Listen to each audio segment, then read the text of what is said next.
After 3 long years of trying, I finally got pregnant. It felt like a miracle after countless rounds of IVF, endless doctor visits, and what seemed like an eternity of heartache.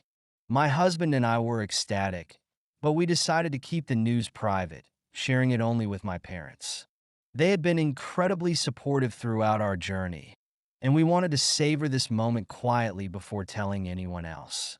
There was no big announcement, no social media post, just a small, private celebration of hope and joy.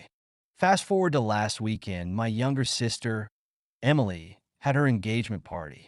Emily, 29, has always been a lot to handle. Growing up, she had an insatiable need to be the center of attention. It didn't matter if it was a family gathering, a birthday, or even a casual event. Emily somehow always made herself the star of the show.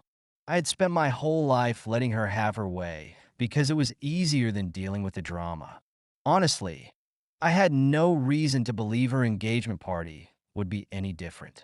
I expected a few theatrics, but went in determined to keep things low-key. My plan was to stay in the background, congratulate her, and leave early, especially since the exhaustion from my first trimester was hitting me hard. I even wore a loose-fitting dress to avoid any questions about my pregnancy. Everything was going smoothly at first. I kept my distance from the spotlight and genuinely tried to be supportive of Emily. Then, my mom pulled me aside during the party. She wanted to check on how I was feeling, knowing how rough my pregnancy symptoms had been. Morning sickness, fatigue, and dizziness had been relentless, and it felt good to talk to someone who understood. We stepped into a quiet corner to chat, away from the crowd. Unfortunately, Emily overheard us, and that's when things spiraled out of control. Emily stormed over, her face red with anger, and accused me of trying to steal her thunder. I was stunned. I tried to explain that this was just a private conversation with Mom and that she already knew weeks ago, but Emily wouldn't listen. She was convinced I had come to her engagement party to ruin her moment. Her voice grew louder as she called me selfish, jealous, and attention-seeking, claiming this was typical behavior for me. By now, guests were noticing the commotion, and I felt utterly humiliated. I wanted to leave, but my mom urged me to stay and support my sister.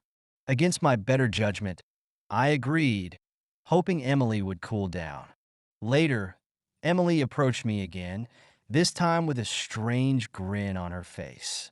She said she wanted to show me something in the basement, a keepsake from our childhood that she thought I'd appreciate.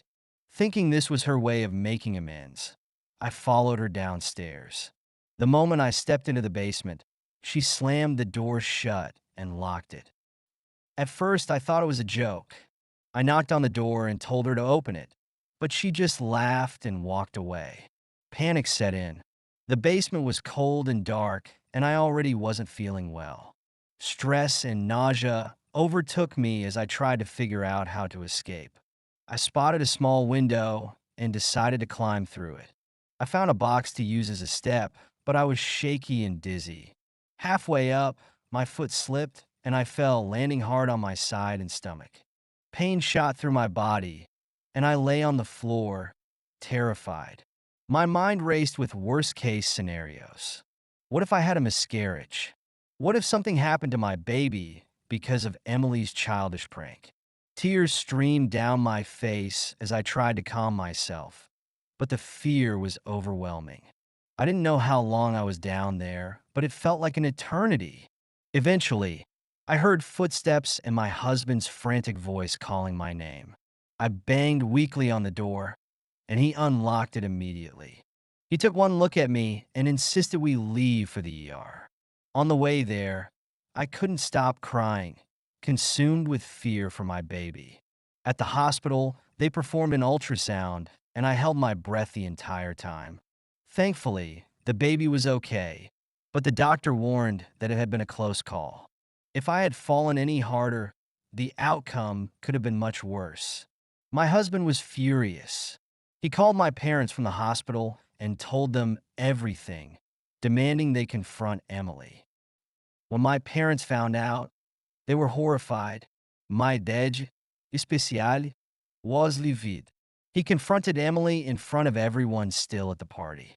My mom tried to dismiss it as a harmless prank, but my dad wasn't having it. He announced, right then and there, that they were pulling all funding for Emily's wedding and honeymoon. Emily lost it. She screamed that I had ruined her life, called me evil, and insisted I had done this on purpose. Since then, Emily has bombarded me with hateful messages, blaming me for everything. She claims her fiancé is reconsidering the wedding because of me, and part of me feels guilty. But another part of me knows I'm not at fault. My dad and husband have assured me I did nothing wrong, but Emily's relentless attacks make it hard to shake the guilt. Emily's behavior only got worse. She spread rumors within the family, claiming I faked my pregnancy to ruin her engagement. Some relatives even called me to ask if it was true, which was incredibly hurtful. My mom tried to stay neutral, urging me to forgive Emily because she was stressed. But how could I forgive someone who locked me in a basement and wished harm on my baby? The final straw came when Emily showed up at my house uninvited. I foolishly let her in, thinking she might apologize. Instead, she screamed at me, accusing me of ruining her life. In a fit of rage, she smashed a framed ultrasound photo of my baby. Before storming out, she shouted that she hoped I lost the baby so she could have her life back. I was devastated. My husband insisted we cut her off completely, and I agreed. Emily's fiancé later reached out, apologizing for her behavior and admitting he was calling off the wedding. He said he couldn't ignore the side of her he'd seen and didn't want to marry someone so consumed by jealousy and anger. My parents have since gone low contact with Emily. My mom finally admitted that she had enabled her behavior for too long and apologized for pressuring me to forgive her. My dad refuses to see Emily at all. As for Emily, I have no idea where she is, and I don't care to know. After everything, my husband and I decided to move to his home state to start fresh. We didn't tell many people where we were going, ensuring Emily wouldn't find us. Since the move, life has been peaceful. We've settled into our new home, surrounded by supportive family, and are focused on raising our beautiful, healthy baby boy in a loving environment. Emily brought chaos into my life, but I've finally reclaimed peace. I don't know what the future holds for her, but it's no longer my responsibility to fix her. For now, I'm just grateful for this new chapter with my family.